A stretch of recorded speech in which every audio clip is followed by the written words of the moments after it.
মুমিনদেরকে বলা হয়েছে তোমরা কখনো হতাশ হবে না, কারণ তাকদীর লেখা হয়ে গেছে, হতাশার কোনো কারণ নাই। একটা প্রবণতা আমরা সমাজে দেখছি আত্মহত্যার।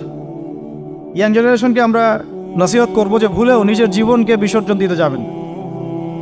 আল্লাহ রাব্বুল আলামিন আপনাদেরকে সৃষ্টি করেছেন তার ইবাদত করার জন্য এবং তার জমিনে তার দিনটাকে প্রতিষ্ঠা করার জন্য। খেলায় খেলায় আপনার জীবনটা নষ্ট করবেন না, ঠিক আছে ভাই? আল্লাহ বোঝার তৌফিক দান করেন। তো কলম সৃষ্টি করার পরে কিয়ামত পর্যন্ত সব লেখা হয়ে গেছে। এখন আমাদের এই পৃথিবীতে তো মানুষ ছিল না, ছিল? এদিকে মনোযোগ দেন। এই পৃথিবীতে কি আগে মানুষ ছিল? এই পৃথিবীতে আগে কি ছিল তাহলে বলেন? হ্যাঁ, মাশাআল্লাহ। এই পৃথিবীতে আগে কি ছিল? এখন ওরা নাই? সবার সাথেই কিন্তু একটা করে আছে। কমপক্ষে কয়টা করে? সবার সাথে কমপক্ষে একটা করে। আর কোন কোন জায়গা আছে যেখানে জিনের বড় বড় আখড়া আছে। পৃথিবীতে যে জায়গাগুলো থেকে ইসলাম বিরোধী অপতৎপরতাগুলো চলে, ওখানে জিনের আখড়া বেশি। আর কথা বুঝতে পারছেন? তো জিন জাতিকে আল্লাহ পাক ধ্বংস করে দিয়েছেন তাদের পাপের কারণে, আল্লাহ দ্রোহিতার কারণে, অবাধ্যতার কারণে। এখন আল্লাহ রাব্বুল আলামিন ইরাদা করলেন পৃথিবীতে আমাদেরকে সৃষ্টি করবেন, মানে মানুষকে সৃষ্টি করবেন। আল্লাহ পাক তার সমস্ত ফেরেশতাদেরকে একত্রিত করলেন। ঘটনাটা কিন্তু খুব ইন্টারেস্টিং। আমি জানি এখানে ওলামায়ে কেরামও আছেন, তবে আমি সবার জন্য প্রযোজ্য হয় এমন কথা বলারই চেষ্টা করছি, কারণ অনেকে হয়তো এগুলো নাও জানতে পারে। তো আল্লাহ পাকের ভাষায় আমি যদি বলি, আল্লাহ রাব্বুল আলামিন বলছেন, বা'দা আউযু বিল্লাহি মিনাশ শাইতানির রাজীম, ওয়াইয ক্বালা রাব্বুকা লিল মালায়েকা ইন্নী জাঈলুন ফিল আরদি খলিফা। হে নবী মুহাম্মদ সাল্লাল্লাহু আলাইহি ওয়াসাল্লাম, তুমি স্মরণ করো সেই সময়ের কথা যখন আল্লাহ তোমার রব সমস্ত ফেরেশতাদেরকে ডেকে বলেছিলেন যে ইন্নী জাঈলুন ফিল আরদি খলিফা, আমি জমিনে মানে পৃথিবীতে আমার খলিফা পাঠাতে চাই। কি পাঠাতে চাই? আরো জোরে বলেন। আল্লাহ পাক বলেননি পৃথিবীতে মানুষ পাঠাতে চাই, পৃথিবীতে নতুন কোনো মাখলুক পাঠাতে চাই। আমাদেরকে আল্লাহ পাক সম্মানের শব্দে সম্মানিত করেছেন, বিশেষায়িত করেছেন। আমাদেরকে বলেছেন আমরা আল্লাহর খলিফা, আমরা আল্লাহর খলিফা। এখন আমরা আল্লাহর খলিফা, কিন্তু পৃথিবীতে মানুষ খিলাফা শব্দ সহ্য করতে পারে। হ্যাঁ, কি অদ্ভুত না? এটা কোরআনের কি শেষের দিকে আছে না প্রথম দিকে আছে? সূরা বাকারার একদম শুরুর থেকে 3টা 4টা 5টা পৃষ্ঠা উল্টালে দেখবেন এই একটা আছে। কোরআন তাহলে শুরু থেকে কখনো খুলেও দেখেনি সে ব্যক্তি। প্রমাণ হলো এটা, সে খুলেও দেখে নাই, অথবা দেখলেও সে এড়িয়ে গেছে। আল্লাহ পাক আমাদেরকে বললেন যে পৃথিবীতে আমি আমার খলিফা পাঠাতে চাই। তাহলে আদম আলাইহিস সালামকে আল্লাহ পাক মুহাব্বতের শব্দে, সম্মানের শব্দে বিশেষায়িত করলেন কি বলে? সুবহানাল্লাহ, সুবহানাল্লাহ। আর খলিফা কাকে বলে এটা আমি আপনাদেরকে বোঝাচ্ছি একটা দোয়া থেকে। এই যে গাড়িতে করে আমরা বাসা থেকে আসলাম বা যখন কোনো সফরে যাই, আমরা একটা দোয়া পড়ি, সুবহানাল্লাযী সাখখারা লানা হাযা ওয়া মা কুন্না লাহু মুকরিনিন ওয়া ইন্না ইলা রাব্বিনা লামুনকালিবুন। এতটুকু তো পড়ি নাকি? বা এগুলো পড়তে হবে? বইমেলায় এসেছি শুধু লেকচার শোনার জন্য না, ছবি তোলার জন্য না।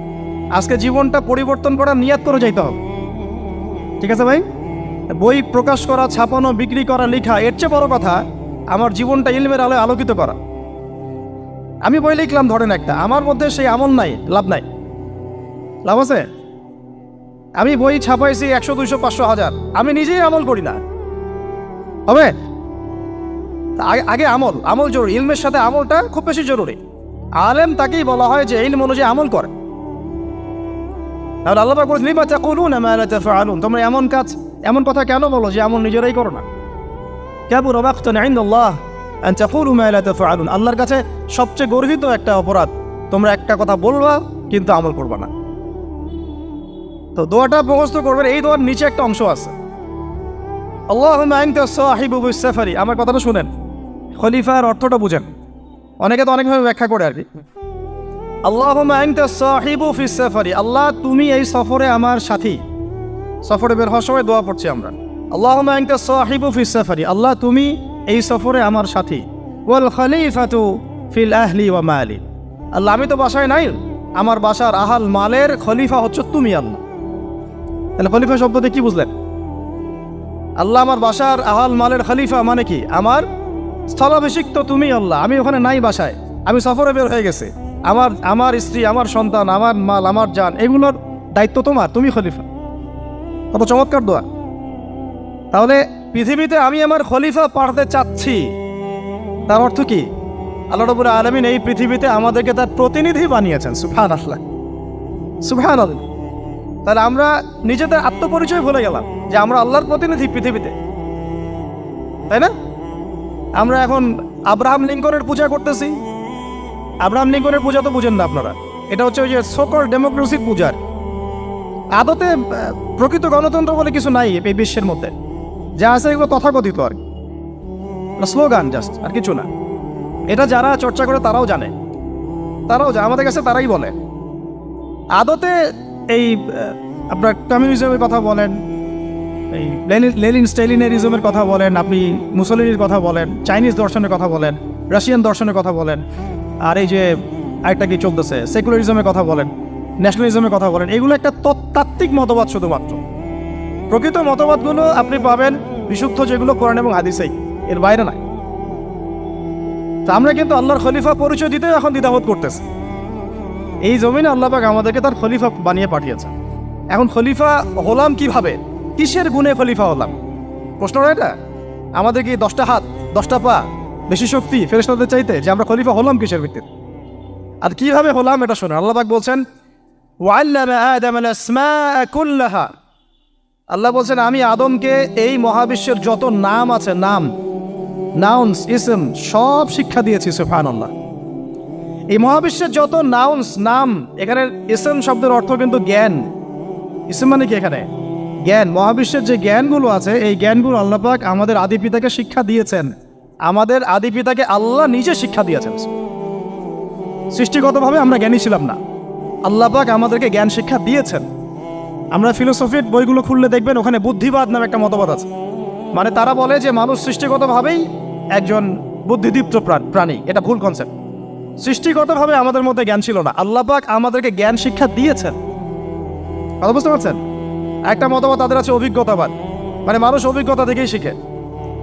আরেকটা আছে সমন্বয় মতবাদ, আপনারা তো এগুলো অনেকে পড়েছেন হয়তো। এর বাইরে যে একটা মতবাদ আছে যে আল্লাহর পক্ষ থেকে ওহী ভিত্তিক মানুষ জ্ঞান শিখে, এই মতবাদ কোনো দার্শনিকের বইয়ে স্থান পেল না। কি আফসোস, কি আফসোস। অথচ মুসলিম ঘরের দার্শনিক তারা। আমরাও পড়েছি ভাই, 4 বছর এই কারণে গেলেই। কি আফসোস, আল্লাহ পাকের ওহীর পক্ষ থেকে যে জ্ঞান আসতে পারে এইটা কনসেপ্টই নাই। অথচ এখানে কোরআনে আল্লাহ পাক বলছেন ওয়াল্লামা আদাম আল আসমাআ কুল্লাহা, আমি আল্লাহ আদমকে সমস্ত নাম শিক্ষা দিয়েছি। সুবহানাল্লাহ। এরপরে এই যে জ্ঞান আদম আলাইহিস সালামকে আল্লাহ পাক শিক্ষা দিলেন, এর ফলশ্রুতিতেই আল্লাহ পাক বললেন যে ওয়াইয কুলনা লিল মালাইকা উসজুদু লি আদম, হে ফেরেশতারা তোমরা এখন আদমকে সিজদা করো। কি ফেরেশতাদেরকে দিয়ে আল্লাহ পাক আমাদের পিতাকে সিজদা করালেন কিসের মানদণ্ডে? কিসের কারণে? জ্ঞানের কারণে। জ্ঞানের কারণে ফেরেশতাদেরকে আল্লাহ পাক বললেন যে এই নামগুলো বলে দাও তো তোমরা। তারা বলতে পারলো না। তারা বললো লা ইলম আল্লাহুম্মা লা ইলমা লানা ইল্লা মা আল্লামতানা, আল্লাহ আমাদের তো সেই জ্ঞান নাই, শুধু ওইটুকু জ্ঞান আছে যা আপনি আমাদেরকে শিখিয়েছেন। তখন আল্লাহ পাক বলেছিলেন যে আমি যা জানি তোমরা তো জানো না। আমি কি বলি নাই যে আমি আসমান জমিনের গায়েবের সব খবর জানি? তখন আল্লাহ বললেন যে তোমরা সবাই সিজদা করো আদমকে। তাহলে আমাদের পিতাকে খলিফা করা হলো, জ্ঞান শেখানো হলো, আল্লাহ পাক নিজে শেখালেন, ফেরেশতার মণ্ডলীদের দিয়ে সিজদা পর্যন্ত করালেন। কিসের মানদণ্ডে? আরো আসতে বলেন, জ্ঞানের মানদণ্ডে। এখন যদি আমরা একটু প্রশ্ন ছুড়ে দেই নিজ নিজ বিবেকে, আমরা কি সেই ওহীর 10টা সূরাও শিখেছি? 10টা পারা কি পড়া হয়েছে কখনো? 10টা সূরারও কি অর্থ জানি? অনেকে তো 10টা আয়াতের অর্থ জানি না। আমরা কি সেই ওহীর 10টা হাদিস শিখেছি? তাহলে আমরা কোথায় সম্মান খুঁজতেছি? পশ্চিমাদের কাছে? বলেন। সত্যি সবচেয়ে আফসোস লাগে আমার একটা জিনিস, যে মুসলিমরা আমরা এখন আমাদের আত্মপরিচয় ভুলে যাচ্ছি, আর আল্লাহ পাক আমাদেরকে যেখানে সম্মান রেখেছেন ওইখানে সম্মান না খুঁজে আমরা অন্যের দাসত্বের সম্মান খুঁজতেছি। আল্লাহ আমাদেরকে বোঝার তৌফিক দান করেন। এটা অজ্ঞতার কারণে হচ্ছে। আমাদের কাজ তাদেরকে সচেতন করা বা তাদেরকে মেসেজ পৌঁছে দেয়া। আমরা উগ্র পন্থা অবলম্বন করব, আমরা হিকমার সাথে প্রজ্ঞার সাথে মানুষকে বোঝানোর চেষ্টা করব, এগুলো বোঝানোর অংশ। এখন আচ্ছা, আরেকটা কথা আপনাদেরকে বলি, একটা কথা আমি মাঝখানে মিস হয়ে গেছে। এই যে আল্লাহ পাক আমাদেরকে খলিফা করে পাঠিয়েছেন, খলিফার কাজ কি? প্রশ্ন না? আমাদের কাজ কি তাহলে? এই কাজটা আল্লাহ পাক আবার ব্যাখ্যা করেছেন সূরা সদের মধ্যে। কোন সূরায়? সূরা সদ। সদ নামে একটা সূরা আছে, সূরা ইয়াসিনের আগে পড়ে পাবেন। তো এখানে আল্লাহ পাক আরো একজন নবীকে তার খলিফা বলেছেন। সেই নবীর নাম দাউদ আলাইহিস সালাম। কি নাম? আর দাউদ আলাইহিস সালাম কিন্তু এই জেরুজালেম থেকে, যেখানে এখন ওই জায়নিস্টরা বোম্বিং করে আর কি, নিরীহ মুসলিমদেরকে হত্যা করে বিগত 70 বছর থেকে, ওই জেরুজালেম থেকে কিন্তু দাউদ আলাইহিস সালাম বিশ্ব শাসন করেছিলেন। তার পরবর্তীতে তার সন্তান সুলাইমান আলাইহিস সালামও কিন্তু ওখান থেকে বিশ্ব শাসন করেছিলেন। আর এখনকার বনু ইসরাইল দাবিদার এই জায়নিস্টরা, তারাও কিন্তু ওই ফিকিরই করছে, ওখান থেকে তারা বিশ্ব শাসন করতে চায় এবং তারা মনে করে তাদের একজন মাসিহ আসবে, সেই মাসিহ আসলে তারা বিশ্ব শাসন করবে। আমরা সেই মাসিহের নাম জানি মাসিহুদ দাজ্জাল। কি নাম? এই দাজ্জালকে ওরা ওদের সত্য মাসিহ মনে করে, আমরা জানি হচ্ছে মিথ্যা ভণ্ড প্রতারক মাসিহ, অথচ ওরা মনে করে এটা হচ্ছে সত্য মাসিহ। এই জায়গায় তারা ধোঁকা খাচ্ছে।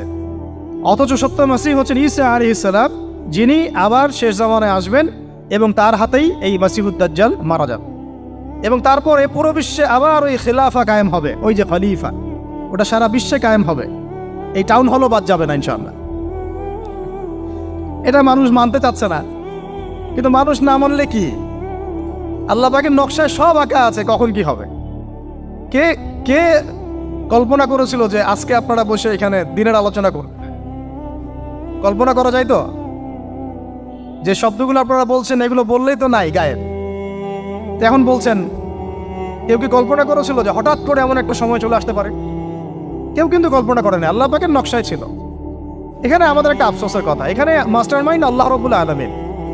প্রকৃত মাস্টার মাইন্ড কে?